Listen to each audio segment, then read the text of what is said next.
Well, here we are. Thoughts that can change your life with me, Reverend Lee Wolak. We're going to ask this question today. Is change really possible? Is it possible for you to change? Because a lot of people have been talking with me and saying that change is really difficult. It's really hard. Change is something I don't know. And I want to tell you, you can change. But there's work involved in changing because you've got to be able to change your vibration. You've got to be able to change your frequency. But the problem is that when most people are looking at change, they're looking at making a change that's so big that their mind can't really wrap around it. And they've got, it's impossible for them to believe that the change is possible. And if you can't believe a change is possible, you're going to give up. You're not going to be willing to do the work. That's something that I've come to understand is because change requires work, you have to believe in the possibility that the change can happen in order to put in the work. So the key to making changes in my mind is to take one small step at a time. That's it. One small step at a time. You got a big ass goal, right? Big goal out there. But to get to a big goal, there's a lot of little steps. So the question I ask is, can I believe that the next step is possible? Is it possible for me to take the next step? Let's take the idea of losing weight. Let's just assume a person wants to lose 25 pounds. That's a pretty daunting number, isn't it? 25 pounds, that's a lot of weight. That's not insignificant. That's a lot of weight. So when you start thinking about what size mass are we talking about? How am I going to lose that? No. Well, I'm going to go to the gym. They're there for a week.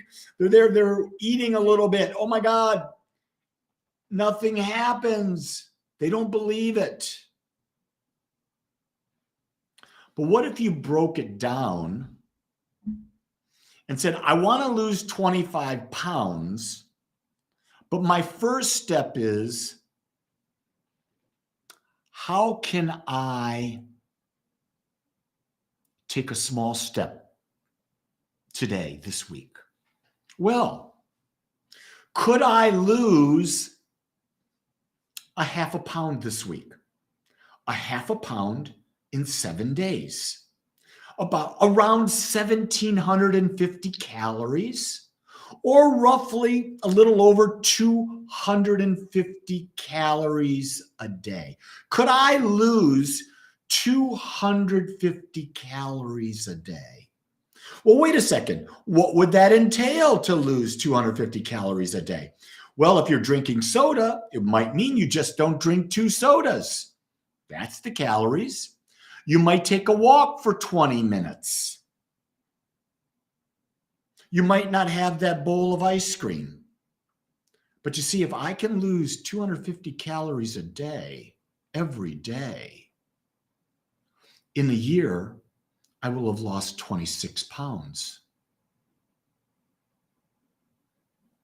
We break it down because when we believe it's manageable, when we believe that the possibility truly does exist, we're willing to commit and do the work as long as we see the benefits. So taking that same example, what would be the benefits of losing 25 pounds? Number one, it's going to be easier to stand up and down because you're not lifting 25 pounds, right? It's going to be easier to walk. You're going to put less pressure on your knees and your hips. You're going to be able to move freer and that. It's going to reduce your risk of diabetes. It's going to reduce your risk of blood pressure. Your heart's not going to have to pound so fast, so you're going to have more endurance.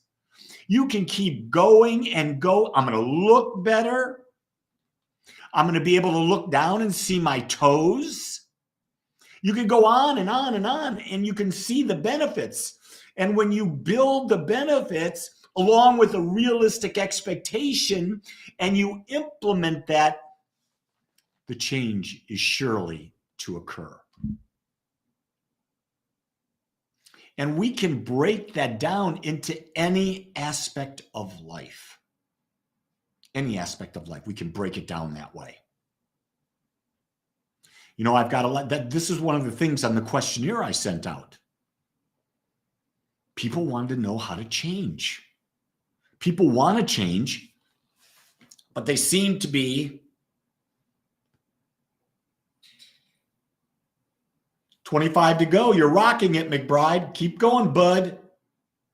Love that. 85 pounds. It's incredible. Congratulations to you.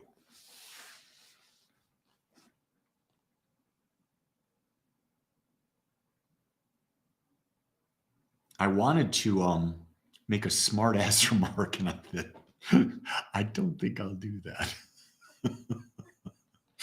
I gotta ask, sometimes I pause. This is a good thing I do now, is I do pause before I speak. Sometimes, not all the time. My change that I'm trying to make is pause before you say something thoroughly obnoxious. It might not suit your image. And what's the benefit of that, Lee? If anything, you're watching me have a good laugh on myself. So that's a good thing. We can't take ourselves too seriously. That's another thing in life. There's a change we need to make. Stop taking life so darn seriously. Because if you take life so damn seriously, you're just going to be miserable. When you really think about life, life is a perception. Here you are, okay? You can see my eyes. I am looking out into the world from my eyes. Now, my eyes can't see my face unless I see it reflected in a mirror or a camera image, whatever. I can't see out. So what's happening? My brain that's behind the eyes is taking everything that's in, it's converting it into ideas and memories. And when it converts it, I have an experience. And so what does that do? Well, what it does is I'm creating my own virtual reality, and I'm calling it reality. I live in a virtual reality. So do you. But we've been programmed, domesticated since birth to take life seriously. And we forget to laugh like little kids laugh. Just a simple little thing. Do you remember, I don't know where you are in your life. I don't know if you've had kids or not, but I can remember having my little boys, and you'd be there, and they were little tiny babies, and you would change them, and they'd be there, and they'd be smiling, and all of a sudden you put baby powder on them, and that after you've changed them, and all of a sudden one of them lets go some gas, and the baby powder shoots out. If you're not laughing at that, we need to do some serious work, because that's one funny thing. Just thinking about that makes me laugh hysterically. Babies are the funniest things in the world. So are puppies. So are kittens. Why? They've not been domesticated. They're innocent. And that's what I want to say, is maybe we've lost our innocence in a different way than what most people would talk about. We've lost our innocence in that we're not able to see how humorous life is. Do you really want to know what's humorous in a way and not humorous in a way? Everything that's happening in the world is about money.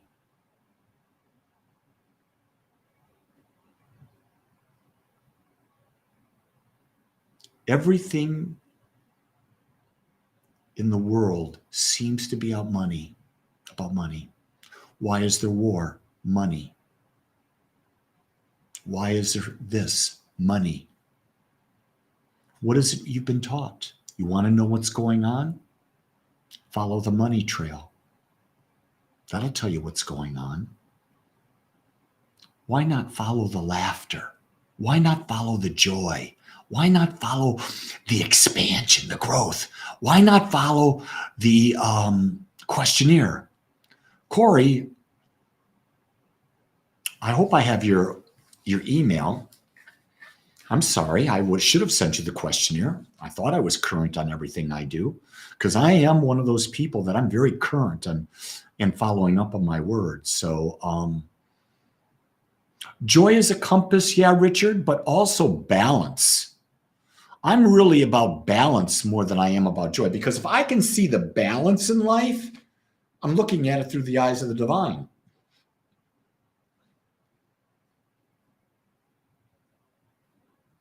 You're right, Jordan. Money is just simply energy, isn't it? And it can be measured. Yeah, and it's easy to obtain, and you don't have to be, you could do devious things to get that money. But the problem is the money that's the easiest thing to energy to attain, that money doesn't make you happy. But here's what I'll tell you. If you're joyful and you get money, it can expand your joy, but it can't bring you joy. Because you've got the joy that we're seeking. It comes from within ourselves. It comes from within ourselves. You know, Jordan, you talk about it's harder to obtain laughter than a paycheck.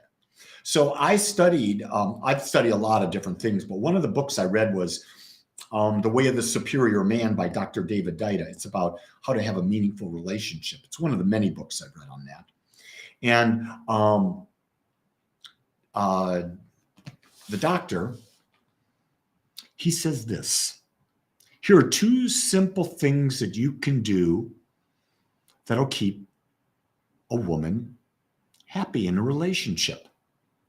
Number one is gently throughout the day, walk up, touch your shoulder, touch your hand, maybe touch your knee. What you're doing is you're just establishing connection. You're saying, I'm connected to you. The second thing you do is you make them laugh. His point is, if you establish connection and you get them to laugh, a lot of the problems of the relationship go away. Because isn't that what people really want? They really want to feel connected. And isn't the other thing we really want is to not take life so seriously? Sometimes it's difficult being a minister because people will be telling you their problems. And I've got to stop from laughing, because if I'm looking at it from a different perspective, it's pretty damn funny. I'm saying, well, how did you come to make that such a big deal in your life? Oh my God. That's sort of ridiculous. And when we think about it, the things that upset us are absolutely mind-blowing. Why would we let something that anyone says ever bother us? Because the second we do that, we give away our power.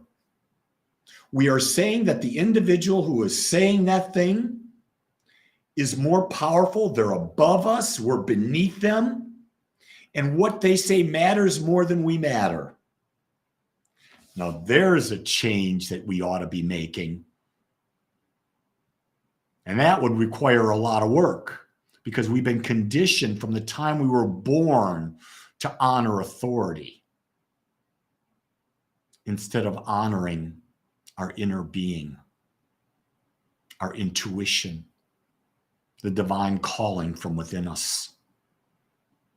Yeah, that's a change that we all ought to be working on, because that change of not giving our power away to what people say about us keeps us from self-love.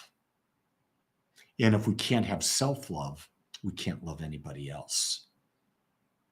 You know, one of my taglines is, everything begins with you. Always. If you want your life to change, change you. Don't worry about the outside world, change you. It's like today, or the last week, I've been trying to get people to not focus on war, but to focus on peace, to see a peaceful ending of war, to go inside and meditate. Of course, Corey, the old people in the nursing home, they want to laugh. When my father was in assisted living, they all went down to the main dining room. And my dad would sit with 3 other men. And they would sit at the table and they would laugh. They would make each other laugh constantly about stupid stuff. Everyone would stare at their table because everyone else there was very serious, very pensive. But they would laugh. And then when I would go to visit my father, we would feed off each other and the laughter would get bigger and bigger and bigger. And people go, they would just look, but they'd want to be a part of it. But the tables only seated maybe 5 max. And so they didn't know what to do. They wanted to suck into the energy of these people laughing instead of just creating laughter within themselves. There's a change you may want to consider today. How can I laugh more? How can I laugh more? That's a great one.